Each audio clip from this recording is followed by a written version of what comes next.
ناظرین خبر شامل کرتے ہیں سٹی جلالپور جٹاں سے، جہاں پر تنظیم غفاری پاکستان نے سینئر نائب صدر مرکزی نمائندہ تاجران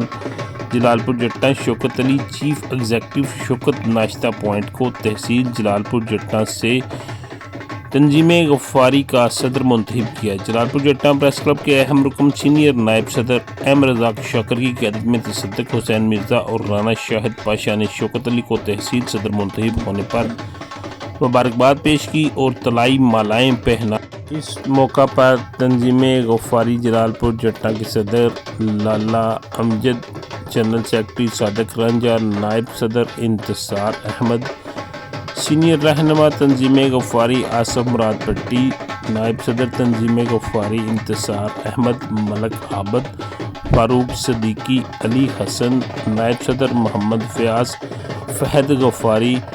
ہلاک حسین غفاری موجود تھے۔ شوکت علی نے آنے والے تمام مہمانوں کا شکریہ ادا کیا اور کہا کہ انشاءاللہ تنظیم غفاری پاکستان جلالپور جٹاں کے لیے فلاحی نیٹ ورک قائم کرے گی۔